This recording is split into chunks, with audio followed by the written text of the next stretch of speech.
usually obtained by some process public inquiry of counting এটা counting করা or measurement অথবা পরিমাপ করা for substance knowledge public information মানে জ্ঞান অর্জনের জন্য অথবা ইনফরমেশনের জন্য একটা প্রসেসের মাধ্যমে আমরা যে পরিসংখ্যানিক কাঁচামাল নেই সেটা হলো ডাটা।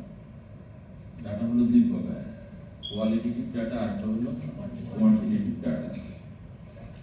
নামের সাথে মিল খুঁজে পাওয়া যায়, তাই না?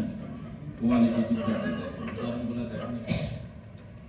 সেটা তো কত গেলের মতো ব্যাটারি ডাউন মনে হয় ঠিকই করে। সকালে আসা আগে এগুলো ঠিক করবে, 10 মিনিট আগে চলে আসবে। এই যে সেক্স, ইন্টেলিজেন্স, ম্যারিটাল স্ট্যাটাস দেখছেন, এগুলোকে বলে কোয়ালিটেটিভ ডাটা। তারপর যেগুলো কোয়ান্টিটেটিভ ডাটা সংখ্যা দিয়ে বোঝা যাচ্ছে, income, number of children in a house hold, number of workers in a factory, ঠিক আছে? এগুলো হলো কোয়ান্টিটেটিভ ডাটা। পরীক্ষা থাকবে ট্রু অ্যান্ড ফলস থাকবে। এই ধরনের প্রশ্ন আছে। হ্যাঁ,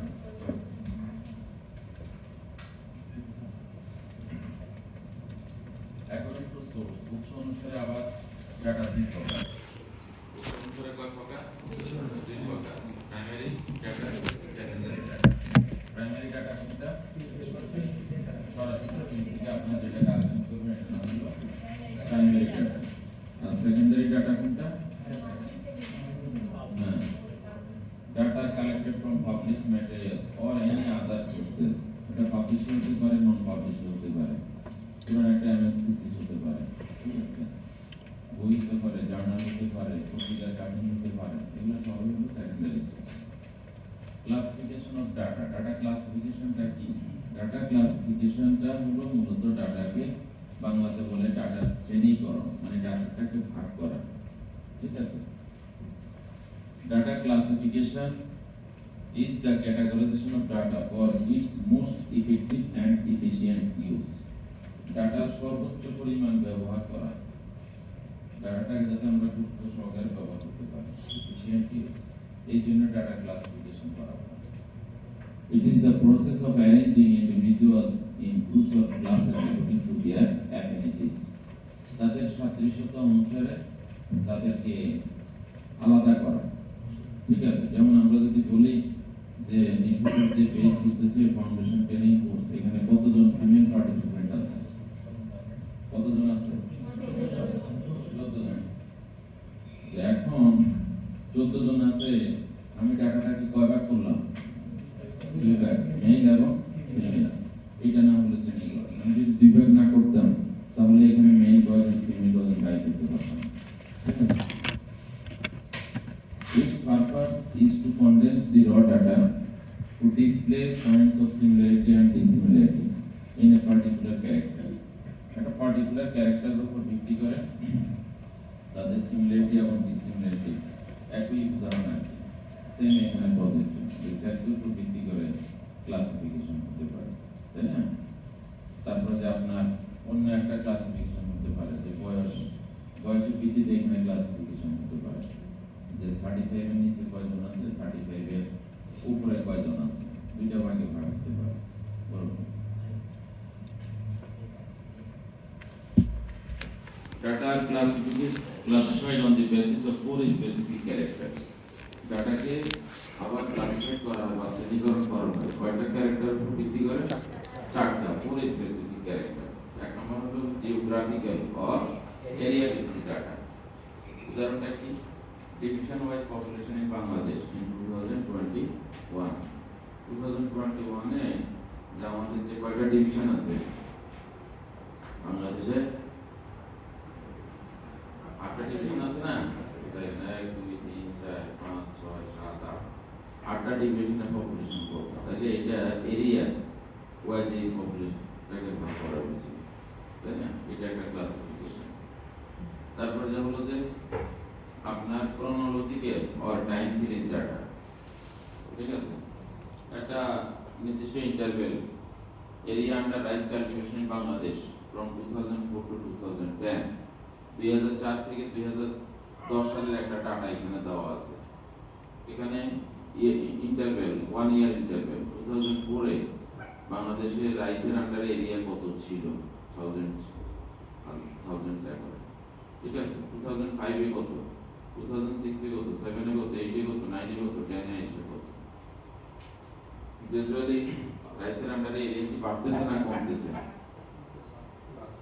আমাদের কৃষি পরিসংখ্যানবিদ যারা আছেন, কৃষি অর্থনীতিবিদ যারা আছেন, তারা বলেন যে বাংলাদেশে ইন অ্যাভারেজে প্রতি পার্সেন্ট 2% ল্যান্ড চলে যাচ্ছে প্রতি বছরে। কোথায় চলে যাচ্ছে? হিউম্যান সেটেলমেন্টের জন্য চলে যাচ্ছে, তাই না? কিন্তু অন্যদিকে আবার দেখা যাচ্ছে পরিসংখ্যান এখানে বলতেছে যে এখানে বাংলাদেশে 2% ল্যান্ড, কিন্তু 2% ল্যান্ড না, মানে গ্রাজুয়ালি একটু ল্যান্ডের এরিয়া বাড়তেছে। How is it possible?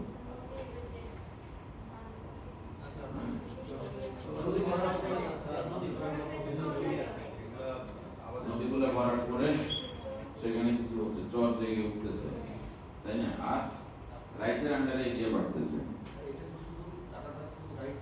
রাইসের আন্ডারে প্রতি জমি ব্যবহার হচ্ছে আর অন্য ক্রপের পরিমাণটা কমে যাচ্ছে। যেমন আগে, আজ থেকে আরো 20-30 বছর আগে উইন্টার সিজনে মসুর ডাল, খেসার ডাল, সরিষা, তাই না, বিভিন্ন জিনিস কাউন, গম, জব ইত্যাদি হতো। এখন কিছুই না, সবাই গণহারে গোলালু লাগায়, গোলালুর পরে দাম দিয়ে। এবছর গোলালু দেখবেন সস্তা, 20 টাকা কেজি, 6 কেজি বেচে 100 টাকা। তাও আবার মাইকে বেচে, বাড়িতে হাঁটি হাঁটি এলাকা 6 কেজির দাম 100, 6 কেজির দাম 100। কত খাইবে?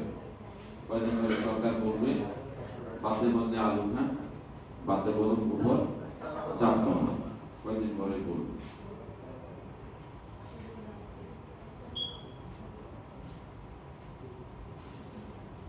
বেশি করে আলু খান, বাদের উপর চাপ কমা, আলু ভর্তা।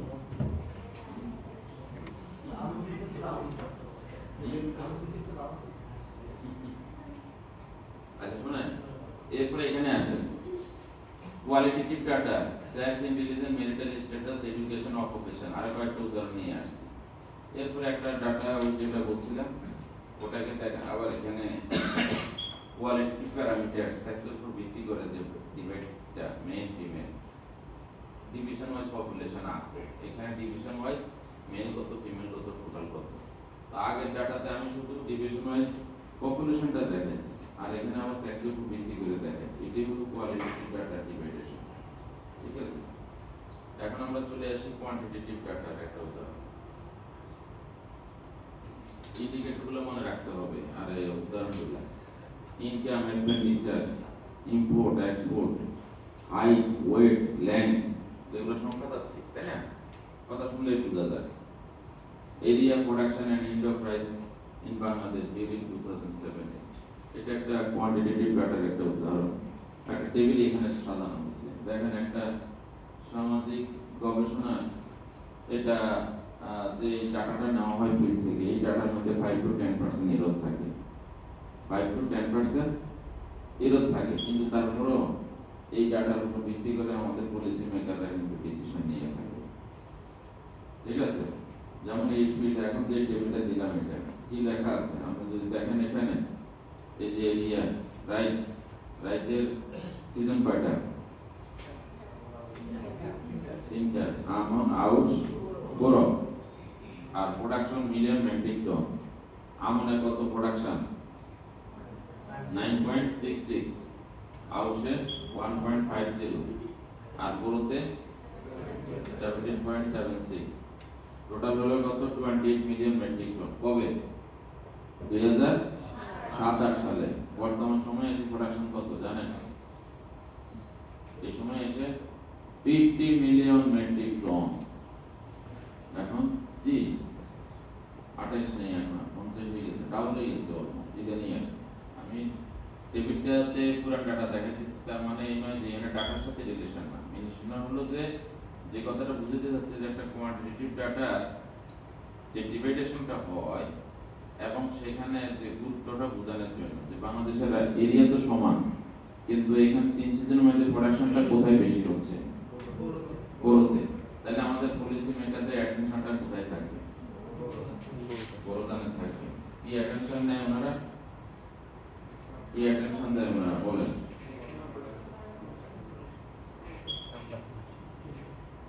এই যে এখন শুরু হচ্ছে যে কয়েকদিন পরে না বিদ্যুতের ক্রাইসিস দেখা দিবে, তখন জ্বালানি উপদেষ্টারা কি বলবে?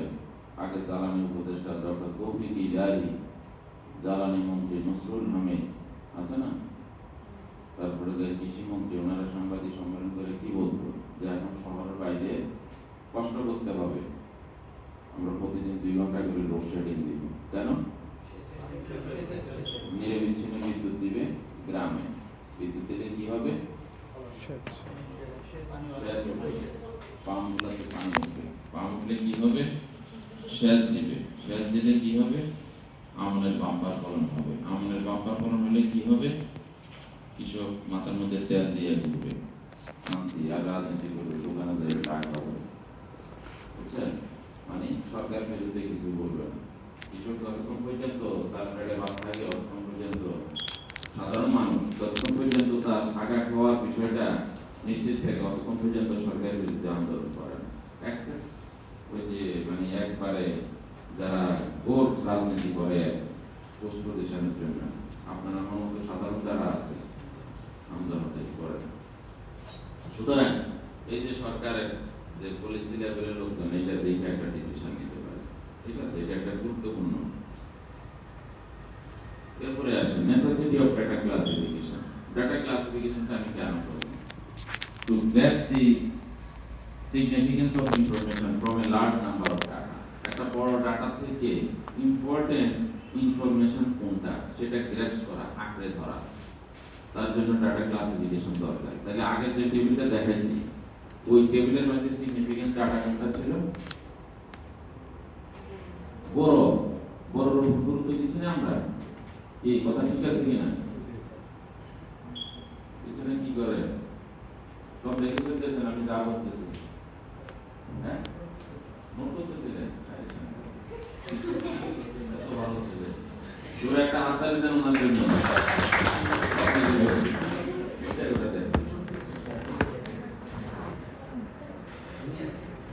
Proper classification is required for data presentation. Data presentation is একটা খুবই দরকার। To assess the relationship among the variable, classification of data is required. কেমন? তারপরে চলে আসে টেবুলেশন। টেবুলেশনটা কি? টেবুলেশনটা হলো ক্লাস 8 এ পরিসংখ্যান পড়ছেন না? সবাই তো পড়ছেন, উপরে পড়ছেন অনেকে। ওই যে ওইখানে আছে না গড় মধ্যপত্র ফাইল করে যে খালি মার্ক দিয়ে, ঠিক আছে না? ওই পর্যন্ত জানলেই চলবে। ওই ক্লাস 8 এর নলেজ এখানে কাজে লাগবে, ঠিক আছে? ক্লাস 8 এ যা পড়েছেন ওটা এখানে কাজে লাগবে। তো tabulation is the process of summarizing data. Through tabulation the facts are presented in the tabular form. তো টেবিলের মধ্যে আবার থাকে কয়েক ধরনের টেবিল থাকে। One way table, two way table, three or manifold table. One way table কোনটা? One way table হলো which is formed by one characteristics or variable.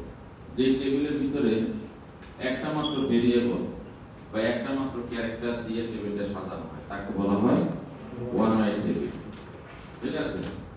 যেমন মনে করেন যে এখানে একটা উদাহরণ দেওয়া আছে, number of students of 4 different universities of Bangladesh. ব্র্যাকেটে কি দেখে দিচ্ছি?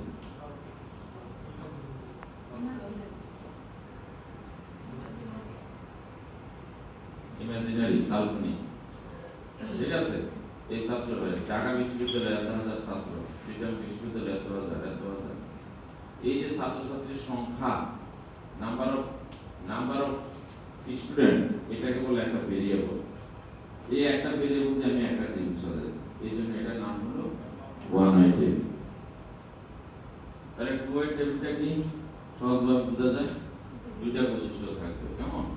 Distribution of students according to their result and sex. Result এবং সেক্সের উপর ভিত্তি করে ছাত্রছাত্রীদের ডিভাইড করা হয়েছে, ঠিক আছে? প্রথমে এদিকে চলে আসুন রেজাল্ট। যদি এখন জিপিএস সিস্টেম আমাদের সময় ছিল এরকম first division, second division, third division, তো নাম্বার অফ এখানে হলো সেক্সের ভিত্তিতে ভাগ করছে মেল এবং ফিমেল। তো ফার্স্ট ডিভিশন এখন কি ছেলেরা বেশি পায় না মেয়েরা বেশি পায়? মেয়েরা বেশি পায়। মেয়েরা বেশি পায়, এই জন্য মেয়েদের সংখ্যা এখানে বেশি দিলাম, ছেলেদের সংখ্যা কম দিয়েছে। সেকেন্ড ডিভিশন ছেলেরা বেশি পায়। থার্ড ডিভিশন ছেলেরা বেশি পায়। ছেলেরা বেশি পায়। আবার ফেল করে কারা বেশি?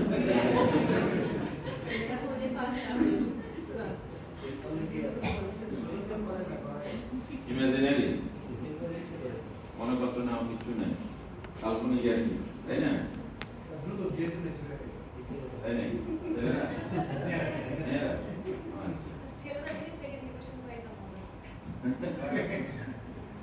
আচ্ছা শুনেন, ওই যে এরপরে আসেন ট্রিপল অর ম্যানিফোল্ড ট্যাবলস। এখানে হলো তিনবার ততোধিক ক্যারেক্টার থাকবে, তিনবার ততোধিক ভেরিয়েবল দিয়ে আমরা একটা টেবিল সাজাবো। তো কি জানো দেখেন এখানে distribution of people according to their age, sex and marital status. Age, sex and marital status. প্রথম হলো age 0 থেকে 15, 16 থেকে 25, 26 থেকে 35, 36 থেকে 45 হবে, কেমন? আর সেক্স অনুসারে ভাগ করছে মেল এবং ফিমেল। আবার ম্যারিটাল স্ট্যাটাস অনুসারে এদের আবার ভাগ করছে ম্যারিড, আনম্যারিড, ম্যারিড, আনম্যারিড। ঠিক আছে কিনা? এখন দেখেন যে 15 বছরের নিচে কোন ছেলে বিয়ে করে? সাধারণত করে না। আমার গ্রামে একটা দুষ্ট ছেলে পাওয়া গেছে, 15 বছরের নিচে করে ফেলছে। ঠিক আছে? আর মেয়েদের কিছু হয়, গ্রামের মেয়েদের বাপ মা দিয়ে দেয়, দিতে পারলে মনে করে যে জ্বালা শেষ।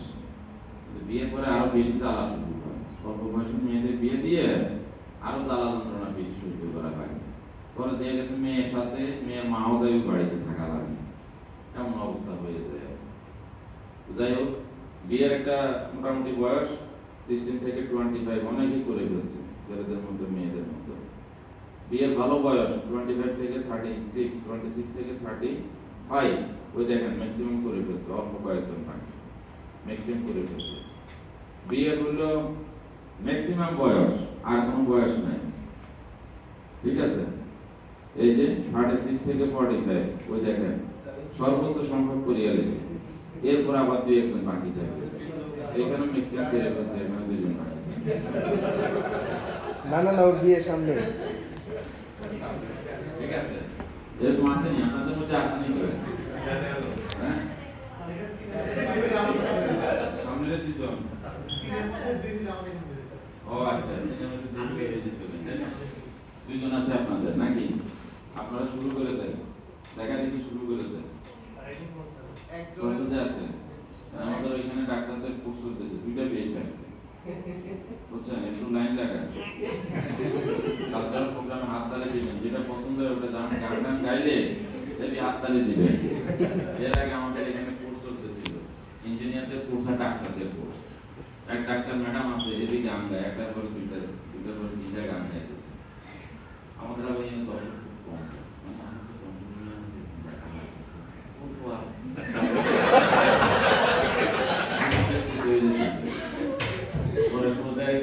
আমাদের কয়েকটা হায়ার করে, বলো যে কাজের বিনিময়ে খাইতে হবে। কালচারাল প্রোগ্রাম গভর্ন বাই বুঝছেন? এই জন্য এইভাবে যখন হায়ার করে তখন মাঝে মধ্যে আসিয়ে আসার পর দেখছি আমরা 8 বছর হলাম দর্শক, আর তেমন দেখেছি পিছনে ইঞ্জিনিয়াররা বসে রয়েছে, ডাক্তারও আছে। এখন দেখা গেছে যে ওই ম্যাডাম যখন গান গায়, গান গাওয়ার পরে সবাই জোরে হাততালি, ওয়ান মোর শুরু করে দিচ্ছে। আমার কয়েকদিন পরে না ঘটনা জানি যে ওই ম্যাডাম, ওই যে ডাক্তার ম্যাডাম আর ইঞ্জিনিয়ার চাইতে ওই যে নীলাচলে চলে যায়, ওই আম গাছ চলে চলে যায়, ওই সৌদি হোটেলে চলে যায়, বিভিন্ন জায়গা খেলা দুইজন চলে যেতে আছে। হ্যাঁ, এদের পরে সিচুয়েশন তো খুবই খারাপ। পরে চিন্তা করলাম যে কি করা যায়। পরে দুই কোনটার একটা, এরা দুইজন অভিভাবক সাইজে গেল আর যে কোনটার একটাতে তার আমরা দায়িত্ব দিলাম যে আপনারা কথা বলেন সরাসরি আমাদের সাথে, ওনারা মেচিউর, ওনারা বাইরে বা বিভিন্ন জায়গাতে এইভাবে ঘোরাঘুরি করার দরকার নেই। যদি পছন্দ হয় তাহলে আমরা বিয়ে শুরু করে দিই। তারপরে যে মোটামুটি দুজনেরই জিজ্ঞেস করলো, দুজনেরই পছন্দ করে ফেলছে, মানে বিয়ে করতে রাজি। এখন প্রস্তাব কে কার কাছে নিয়ে যাবে? আমাদের দেশের প্রেক্ষাপটে ছেলের বাপে তো আগে প্রস্তাব নিয়ে যেতে হয়। তো এখন দেখা গেছে যে ছেলেদের যে কোর্স, ওই কোর্সের কোর্স ডাইরেক্টর,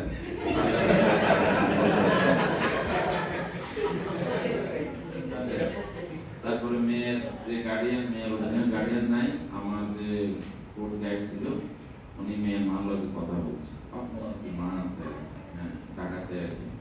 তো মেয়ের মা বলছে যে ভাই আমার যেহেতু স্বামী নেই, এখন আমার মেয়ে তো ম্যাচিউর, সে ডাক্তার, আপনারা যেটা ভালো মনে করেন, আমার মেয়ে যেটা ভালো মনে করেন আমার মা করছে। মেয়ের মা আলহামদুলিল্লাহ বলেন,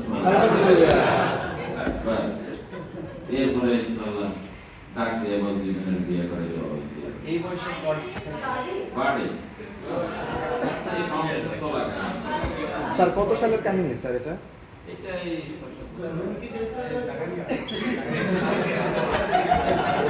নাম কি দিয়েছে?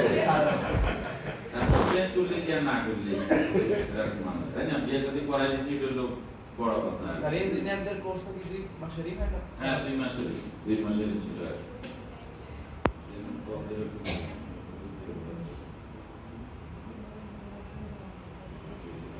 স্যার যে ঘটনা করলো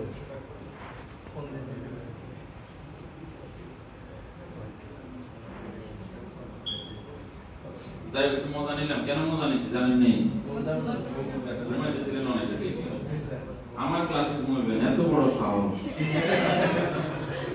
হ্যাঁ ঘুম দৌড়ানোর জন্য বললাম আর কি, সামনে আগাই নাকি। এখন আসুন যে different parts of A table.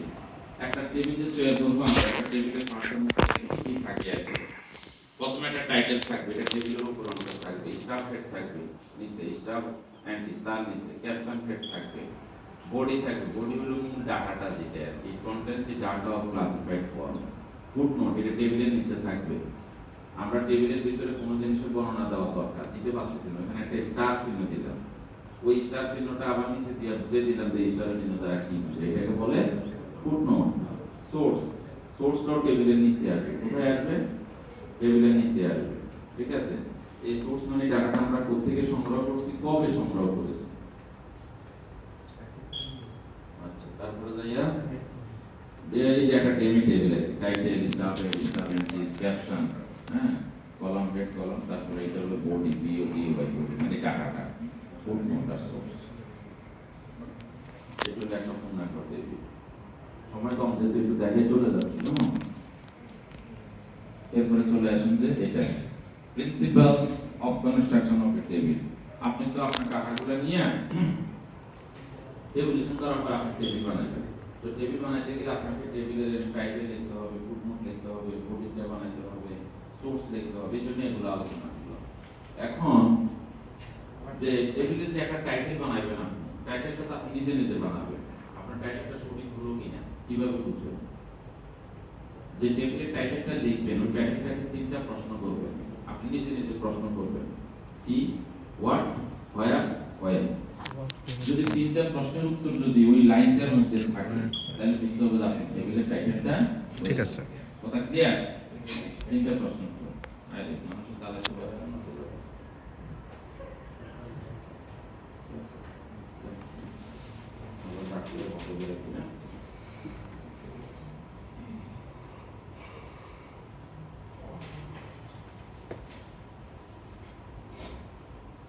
table should be as simple as possible. Table যত simple হবে তত ভালো।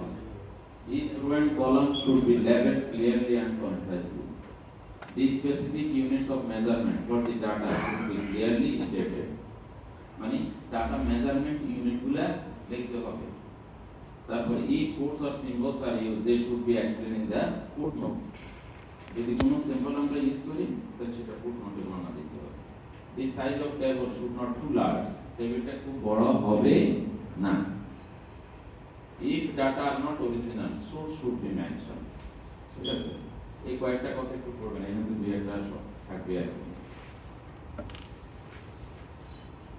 এখন চলে আসুন যে আমরা যে করবো, সরাসরি একটা एग्जांपल চলে যাই।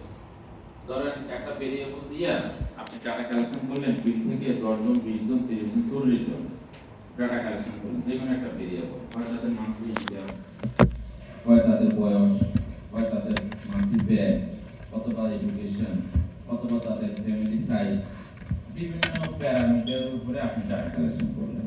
সেই ডাটাগুলোকে আপনি কিভাবে ডেফিনিশন করবেন এটা হলো দেখার বিষয়। ঠিক আছে, এখানে একটা উদাহরণ দেওয়া আছে, দেখেন given below are the monthly income of 40 doctors who participated in the foundation training course at BART in 2020 20 সালে 40 জন ডাক্তার আসছিল যাদের মান্থলি ইনকাম নেওয়া হয়েছিল। এই যে এক একজন বলছে, কেউ বলছে 20,000, কেউ বলছে 22,000, কেউ বলছে 50,000, যে যা বলছে আমি এখানে লিখলাম। ঠিক আছে, লেখার পরে এখন বলা হচ্ছে কনস্ট্রাক্ট এ ফ্রিকোয়েন্সি ডিস্ট্রিবিউশন টেবল। একটা ফ্রিকোয়েন্সি ডিস্ট্রিবিউশন টেবল তৈরি করতে হবে considering the appropriate class interval, একটা appropriate class interval নিতে হবে and draw an interpretation এবং একটা interpretation draw করতে হবে, মানে টেবিলে একটু বর্ণনা লিখতে হবে। ঠিক আছে, এই কাজটা করার সময় এই একটা ভেরিয়েবল দিয়ে আমি আলোচনা করে দেব, আপনারা আপনাদের রিসার্চে যত ভেরিয়েবল আছে সবগুলো দিয়ে আপনারা কাজটা করবেন।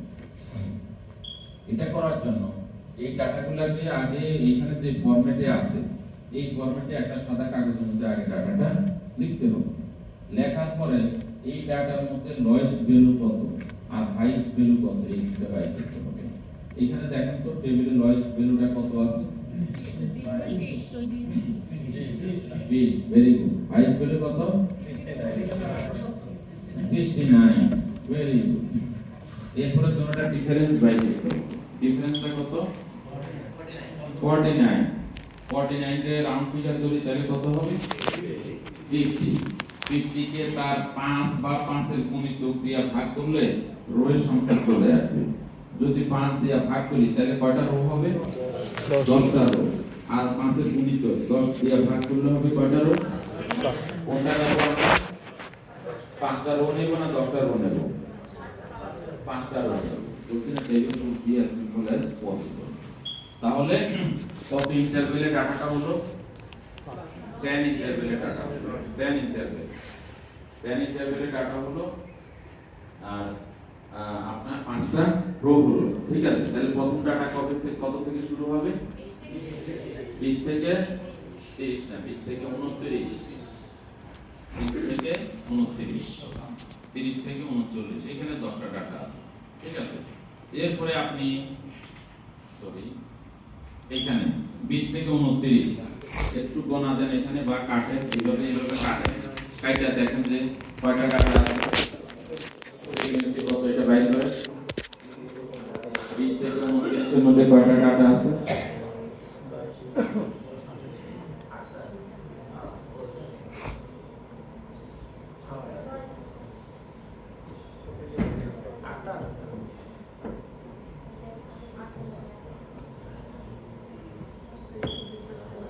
কয়টা বলেন, 8টা। Very good. ঠিক আছে, তাহলে 8টা। এই এখানে দেখেন যে ফ্রিকোয়েন্সিতে আমি সেটা 8 লিখেছি। এখানে আমরা কালিমা 1 2 3 4 ক্রস 5 হলো, তারপরে আবার 6 7 8 দিয়ে এখানে হলো আমার ফ্রিকোয়েন্সিটা হলো 8। অনুরূপভাবে দ্বিতীয় সারির জন্য ফ্রিকোয়েন্সি 16, তৃতীয় সারির জন্য 8, চতুর্থ সারির জন্য 3। কি কথা ঠিক আছে কিনা, প্লাস 3 এইভাবে আসছে। তো এখন এটাই আমি যদি টেবিলের টাইটেলটা যদি বানাই, আমি এখানে র ফর্মে নিয়ে আসছি, তাহলে এখানে টেবিলের টাইটেলটা কি হবে, টেবিলের টাইটেলটা বলেন, যে কোনো একজন বলেন। Monthly income of what, where, when. Monthly income of 40 doctors. হ্যাঁ, মান্থলি ইনকাম বললেই হবে, মান্থলি ইনকাম মানে পাবেন। Monthly income of 40 doctors who participated in the foundation training course at BART in 2020. এই তো টাইটেল হয়ে গেল। তারপরে এখানে হলো যে সিরিয়াল নাম্বার, এখানে হবে যে মান্থলি ইনকাম, এটা তখন এটা মান্থলি ইনকাম দিবে, আর এটা লাগবে না, এখানে হবে নাম্বার অফ ডক্টরস দেখতে হবে। তাহলে আমার একটা টেবিল হয়ে গেল। এখানে টেবিল হওয়ার পরে এখন আপনি টেবিলের বর্ণনাটা দেবেন, ইন্টারপ্রিটেশন। ইন্টারপ্রিটেশনটা কি দিবেন, এই টেবিলের মধ্যে যে ফ্রিকোয়েন্সি যেখানে বেশি আছে, কোথায় আছে, শুনো, হাইয়েস্ট ফ্রিকোয়েন্সিটা উঠাইতে হবে আর লোয়েস্ট ফ্রিকোয়েন্সিটা উঠাইতে হবে। এই দুইটা জিনিসের কথা মিনিমাম উল্লেখ করতে হবে। কিন্তু আপনি যদি একটু বেশি বর্ণনা দিতে চান, হাইস্ট ফ্রিকোয়েন্সি বলার পরে ইমিডিয়েট হাইস্ট, তারপরে তো হলো লোয়েস্ট। কি কথা ঠিক আছে কিনা? হাইস্ট, ইমিডিয়েট হাইস্ট, তারপরে তো লোয়েস্ট, এইভাবে দিতে হবে। এই যে এখানে the monthly income of 40 doctors, maximum doctors মানে 16 জন was 30 to 39,000 টাকা and minimum number of doctors was 60 to 69,000 টাকা। এই তো হয়ে গেছে টেবিলের বর্ণনা। আমরা টেবিল তৈরি করলাম, টেবিলের বর্ণনা দিলাম, আমার কাজ শেষ।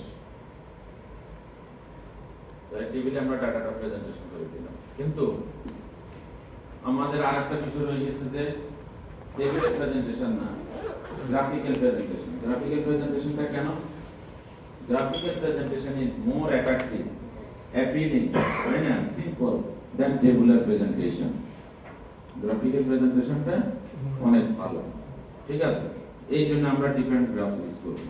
এখন গ্রাফিক্যাল প্রেজেন্টেশনের মধ্যে কি কি আছে বলেন তো? কি কি আমরা ইউজ করি সাধারণত? Pie chart, line diagram, histogram, ogive, তাই না? স্ক্যাটার ডায়াগ্রাম, বিভিন্নটা আছে আমাদের।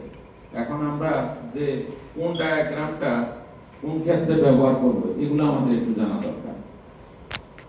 কোন ডায়াগ্রামটা কোথায় আমরা ইউজ করব এটা একটু আমাদের জানা দরকার আছে কিনা বলেন। জি স্যার। প্রথমে হলো বার ডায়াগ্রাম।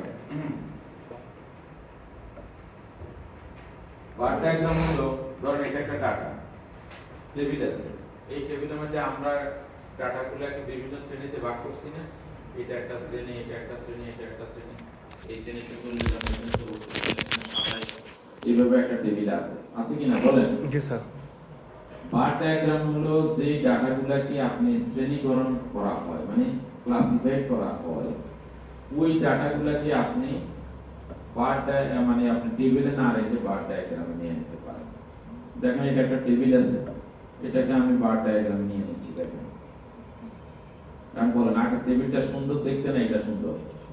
এটা সুন্দর sir. Bar diagram showing the distribution of people according to age, means the age in the year in the number of person, তাই না? ঠিক আছে কিনা বলেন? তাই সুতরাং এখন হ্যাঁ মানে এজ কত, এজটা এখানে কত আর এখানে নাম্বার কোন এজে কতজন আছে এটা চলে আসছে। তো বার ডায়াগ্রাম গেল, এরপরে চলে আসলো পাই চার্ট। পাই চার্ট কখন ইউজ করবেন? যে এই সমস্ত ডাটাগুলোকে একটা টেবিলের মধ্যে যে ডাটা আছে এই ডাটা সবগুলোকে আপনি 100% এ কনভার্ট করতে পারেন। যে সমস্ত ডাটাগুলোকে 100% এ কনভার্ট করা যায় সেই ক্ষেত্রে ওই ডাটাগুলোকে আমরা পাই চার্টে নিয়ে আসবো, ঠিক আছে? যেমন এখানে মনে করেন যে এখানে আছে কি এটা division wise distribution of people in Bangladesh 2021 এ আমাদের এই জনগণ ছিল ডিভিশন আর হলো জনগণ। এই জনগণটাকে আমি পরে 100% এ কনভার্ট করছি, এটাকে টোটালটা দিয়ে ভাগ করে 100 দিয়ে গুণ দিয়েছে, এই ফিগারটা আসছে। এই যে টেবিলটা আসলো, এই টেবিলটা পড়তে কি আমাদের কাছে ভালো লাগে? না স্যার। দেখতে ভালো লাগে? ভালো লাগে। কিন্তু এটাকে যদি আমরা পাই চার্টে নিয়ে যাই, দেখছেন pie chart of population in Bangladesh 2021, হ্যাঁ একেবারে কালার সহ চলে আসছে। ইভেন পাই চার্টের ভিতরে আপনার ডাটাটা ইনসার্ট করা যায়, পার্সেন্টেজটা দেওয়া যায়, সুতরাং এটা অনেক সুন্দর, ঠিক আছে? এরপরে চলে আসেন যে লাইন ডায়াগ্রাম। লাইন ডায়াগ্রামটা কোথায় হয় মনে রাখতে হবে, এই লাইনগুলো একটু মনে রাখতে হবে এখানে। One important application of the line diagram is to study the change of various economic indicators. Change of various economic indicators like production, population, income, expenditure, export, import, etc. over time can be present in the line diagram. একটা সময়ান্তে যে ডাটাটা হয় আর কি, হ্যাঁ বাড়ে বা কমে, সেই ক্ষেত্রে আমরা এগুলো লাইন ডায়াগ্রাম করব, ঠিক আছে? উদাহরণ দিয়ে দিচ্ছি।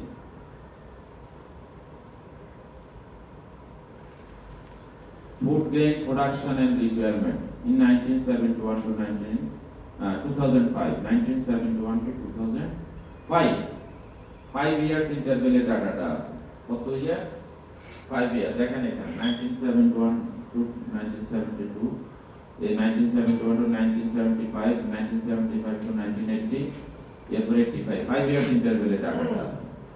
এবং এখানে আছে ফুড গ্রেড রিকোয়ারমেন্ট, আমাদের কি পরিমাণ প্রয়োজন, এখানে হলো টোটাল প্রোডাকশন, আমাদের কি পরিমাণ প্রোডাকশন হচ্ছে, এটা একটা বড় টেবিল আকারে আছে। আমি সংখ্যাটা পড়তো আমার কাছে তখন দিবি লাগতে আছে, তাই না? তো এই টেবিল যে পড়তে যেতে দিবি লাগে, তাই না? আমি এই টেবিলটা না রাইখে যদি আমি এটা গ্রাফে নিয়ে যাই, লাইন ডায়াগ্রামে নিয়ে যাই, তাহলে কেমন দাঁড়ায় দেখেন। এখন এখানে দুটো কালার আছে, একটা কালার কি বোঝাচ্ছে,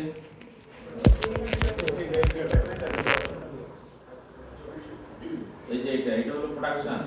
1971 এ প্রোডাকশন কম ছিল, ফুড গ্রেন রিকোয়ারমেন্টটা বেশি ছিল, পরে আস্তে আস্তে প্রোডাকশনও বাড়ে, রিকোয়ারমেন্টও বাড়ে।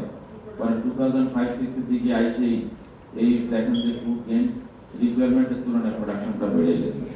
তখনই ওই যে আমাদের আওয়ামী লীগ সরকার সর্বপ্রথম